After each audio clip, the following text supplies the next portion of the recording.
Bonjour, c'est Aline. On se retrouve aujourd'hui pour répondre à une question qui m'a été posée. Qu'est-ce qu'un règlement avec ses guides? Qu'est-ce qu'un règlement avec ses lois? Dans le culte vaudou, dans le culte des ancêtres, des vaudouisants, tu entendras souvent parler de règlement.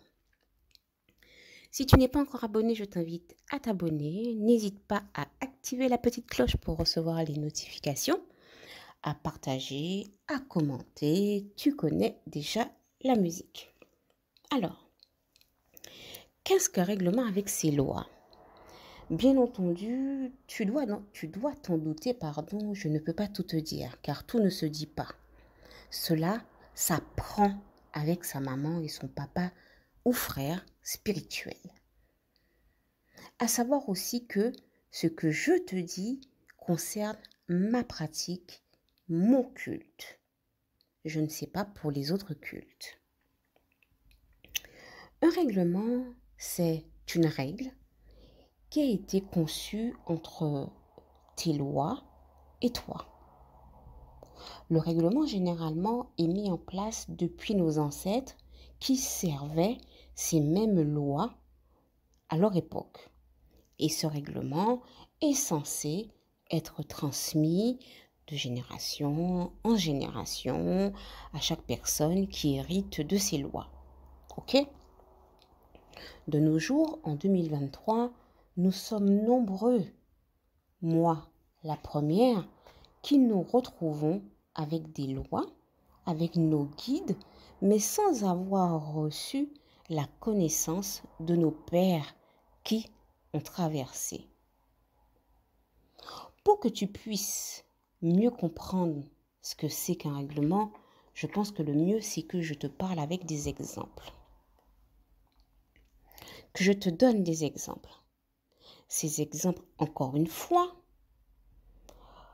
va aussi dépendre de la relation que tu nourris avec tes lois. Que tu sois serviteur ou que tu sois mambo. Je vais prendre l'exemple d'une mambo et ses lois. Les lois t'accompagnent dans ta pratique en tant que mambo. Ils travaillent avec toi. Ils te donnent leur énergie. Et chaque année, chaque 7 ans, chaque 21 ans, peu importe ce qui a été défini entre vous, donc là on commence à rentrer dans le règlement, tu peux par exemple dire que chaque 3 ans, tu vas organiser une fête sous péristyle pour remercier tes lois du travail qui a été fait avec eux.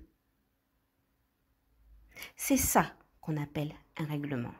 C'est respecter une promesse qui a été faite.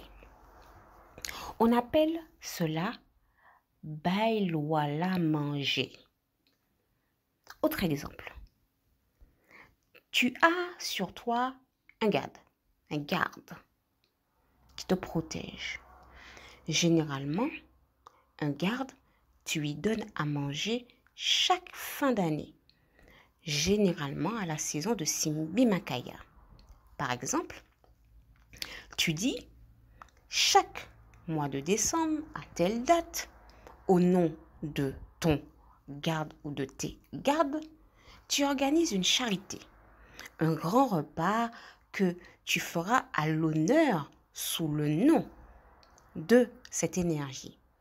Et cette charité, ce grand repas, tu vas le distribuer. Donc, bien entendu, ça signifie que au préalable, tu auras rassemblé l'argent du garde que tu auras mis de côté.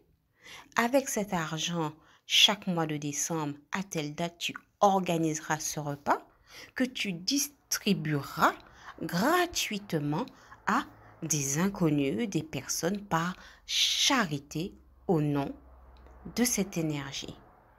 Alors, c'est ce qu'on appelle encore donner à manger à ton garde. Voilà 2 exemples très simples. Que se passe-t-il si tu ne respectes pas? Eh bien, l'énergie l'énergie que tu ne distribues pas, la promesse que tu ne tiens pas, cette énergie va diminuer. Petit à petit, diminuer, diminuer, jusqu'à ce que il n'y ait plus d'énergie avec toi. Bien sûr, ici, je te donne des explications qui ne sont pas complexes. Je te donne des exemples qui sont très simples. Cela peut être beaucoup plus complexe lorsqu'il y a, par exemple, un cochon qu'on doit offrir, un cabri qu'on doit offrir, un bœuf qu'on doit offrir, un cheval qu'on doit offrir. Ça s'appelle respecter un règlement. Il est important d'établir des règles, d'établir un règlement. Et ce règlement doit, à chaque anniversaire qui a été dite, mis en place, respecté. Voilà, tu en sais un petit peu plus sur qu'est-ce qu'un règlement. À bientôt!